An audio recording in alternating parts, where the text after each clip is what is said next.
Today on Tariq's Take, justice for Vanessa, Guillen, and Summer Taylor.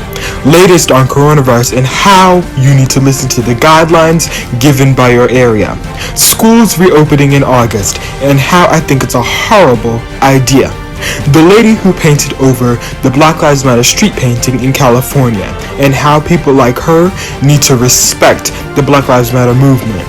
Kanye running for president and what I think about that. And how African Americans celebrated 4th of July differently this year.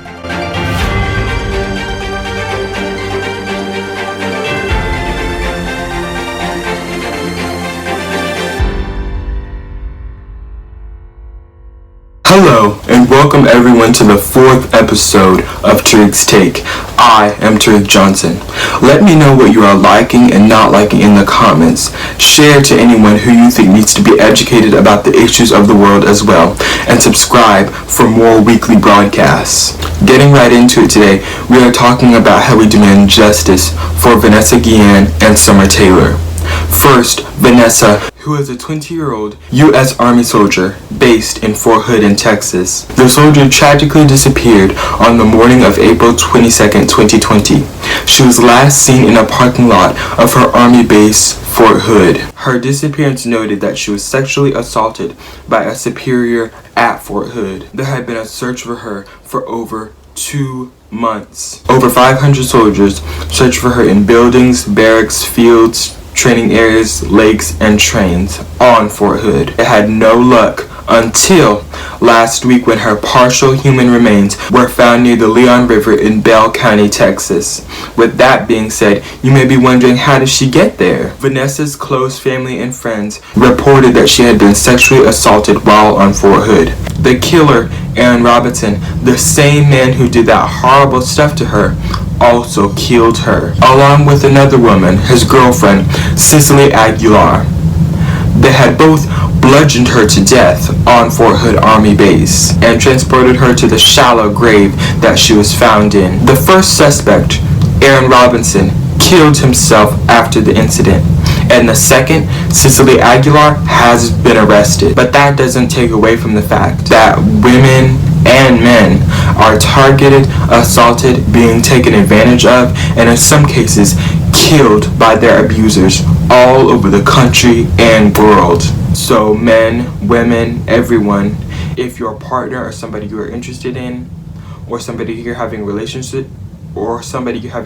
with says no, it means no, and recognize the other ways that are saying no as well. And don't be afraid to say no.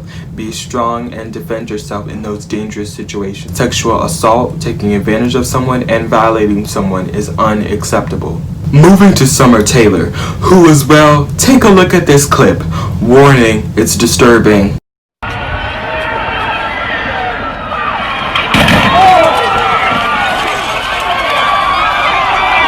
Yep, that's what happened. Summer Taylor, a 24-year-old who was struck by a car who was driving through a protest in Seattle, Washington. The car also hit Diaz Love, another protester who was 32 years old. The driver, 27-year-old DeWitt Kettle, kept driving for about 2 miles before the police stopped. He has been charged with vehicular manslaughter, as he should, for being so careless to run over 2 people and kept going for 2 miles. Absolutely disgusting. Moving to the latest on coronavirus. I hate to still talk about this. I hate that this is still around. But unfortunately, it isn't going anywhere anytime soon, as cases in the United States top 2.93 million and deaths top 132,000, and worldwide cases top 11.5 million and 535,000 deaths. Things are not slowing down.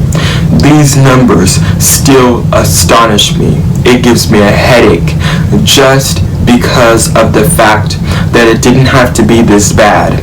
If things closed down for longer, and if people took this virus way more seriously, we would have been out of this already. A prime example of people not taking it seriously is the President of the United States, who said, and I quote, "If we stop testing right now, we'd have very few cases," which is technically correct because no cases would be reported. But that does not take away from the fact that people would still have and would still be getting infected with coronavirus. This statement is pure denial of the virus and it's ignorance.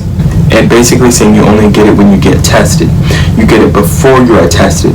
That's why you are there, because you have symptoms or just want to be sure about whether or not you have the virus. Instead of listening to that ignorant voice, listen to Dr. Anthony Fauci, who is the director of the National Institute of Allergy and Infectious Diseases since 1984, who is basically the top doctor in all of the United States. He actually observes coronavirus as a real thing and gives honest facts and updates about the virus, and tells you what you actually need to know and do. So listen to him if you want real updates on this virus. So with all of that, please follow the guidelines given by your city and state to tackle this disease. And if you don't think your area is giving responsible guidelines to follow, take it upon yourself to protect yourself and everyone else around you so we can stop the spread of this infectious monster. When we return, burning topics that you don't want to miss. Schools reopening in August and how I think it's a horrible idea, and how people across America need to understand and respect the Black Lives Matter movement. Smaller current events. Pause all to read at your own discretion.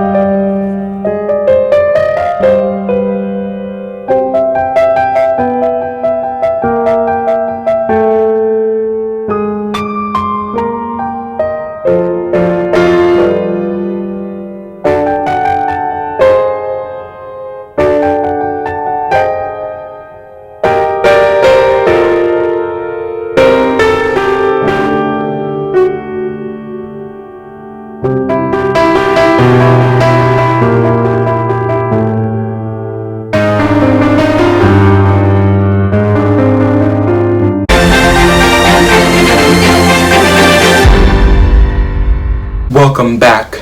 Do not go anywhere. We have burning topics that you don't want to miss. First, schools reopening in August and why I think it's a horrible idea. School districts and colleges all over the country and world have already decided what they are going to do regarding the return of students in the fall, whether it's completely online or coming back with certain rules and guidelines. I am fully behind schools staying online or being strictly outdoors if the location of the school allows. I say this because in the closed and private environment of a classroom, it is not safe whatsoever. If one student arrives on a school campus knowing or not knowing that they are infected with coronavirus, from the moment they step foot on campus, they can unwillingly leave droplets or germs of this virus all over the school. Then another person gets it, then 5, 10, 15, 20, and so forth can get the virus. Now you may be saying, well, there are going to be masks and other PPE required. Coronavirus spreads through droplets. So if a student sneezes, those droplets can spread through no matter what mask you have on, even though some are more safe than others. And if a student can have it on their clothing or just on them and leave it on the desk and in the hallways and other things, ultimately spreading the virus. Also, school-age children and teens are not the most hygienic, and they aren't that good about staying away from each other. But that is another entire conversation. So that is why I disapprove of schools reopening. And plus, I'm going to 9th grade, and I and other students that I've talked to really enjoyed being online. Moving to how a very disrespectful lady painted over a Black Lives Matter street painting in California with, ironically, black paint. Take a look at this disgusting video. Right now. That's not happening, okay? Yes, it is, you dumb bitch. You know what? The only reason why you're crying, why people cry police brutality, people are resisting arrest. That is extremely disrespectful, and especially in this time that we are lifting African Americans up and recognizing that their lives do matter. After 400 years plus of being oppressed, degraded, dehumanized, and looked at as inferior by the racists of this country. Her and other people like her with this same mindset need to realize that this statement is not of hate, and it is not saying that only Black Lives Matter, but it is recognizing that black people are important too. And racism, police brutality, and systematic racism has to end in this country. Take a look at this tweeted by the President of the United States.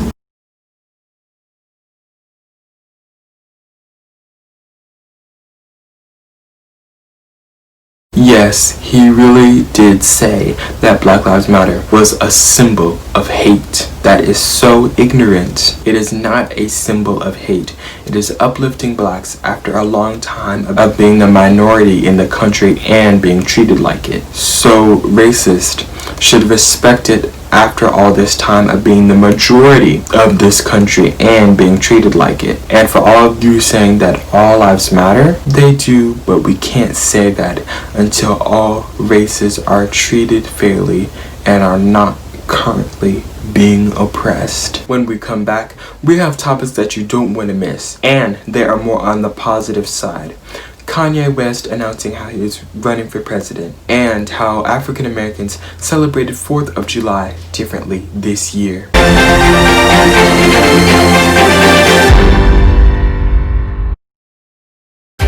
Celebrity tea. Pause all to read at your own discretion. This tea is hot.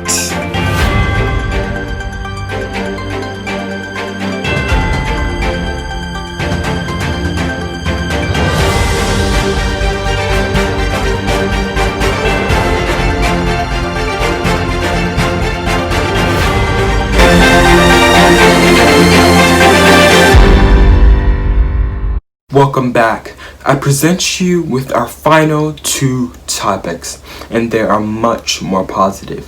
First, we have Kayne West running for president. I don't really know what to think about this, but take a look at this tweet where he announces his presidential run.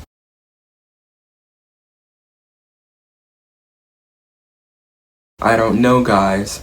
Maybe you have a different opinion on how legitimate this is, but I'm not really sure. The 43-year-old iconic rapper, fashion designer, entrepreneur, dad, and husband announced his run on Saturday, but he hasn't made any actual steps towards his presidency, and it could be too late because he missed the deadline to file as an independent candidate in many states. Also, he has not filled out any paperwork to run, but I think with the right people, mindset, and motivation, he could do it. But he already has a bunch on his plate, so I'm not sure he could do his absolute best with his music, businesses, and clothing line. Another reason I feel like it's a joke is because it sparked many other celebrities who said they will run. Like the icons Bob Saget and John Stamos, Paris Hilton, and others stated that they would be running. But we will see what comes out of these statements. Moving to how African Americans celebrated the 4th of July differently this year. As slavery was still legal on July 4th, 1776, many people online said that they would not be celebrating this year in light of the Black Lives Matter movement and also how they feel. Also, the holiday represents freedom, but not all people were free on that date. So people think it's not fair that it represents freedom and their ancestors were not free. In a few moments, take a moment to read the speech, The Meaning of the 4th of July for the Negro, given by Frederick Douglass, in Rochester, New York, on July 5th, 1852.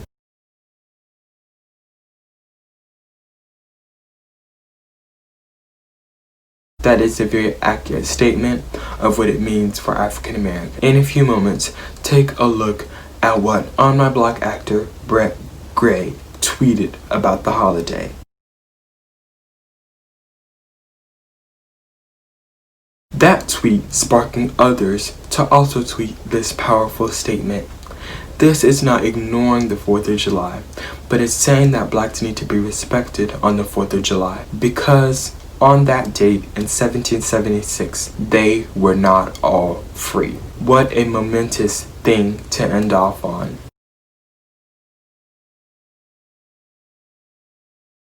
My closing argument is to respect the people around you. We are the human race. We bleed the same red blood. We all have the same organs. We all have the same body parts. We are all the same architecturally, but we are different in race, personalities, ages, beliefs, and etc. So learn to respect that and learn to not look at people as inferior to you, or that you can treat somebody a certain way just because you want to. And respect that people may come from different places as you, and might have a different history than you. So learn to love and respect everyone. This was Tariq's Take, and I am Tariq Johnson. I will see you in the next video.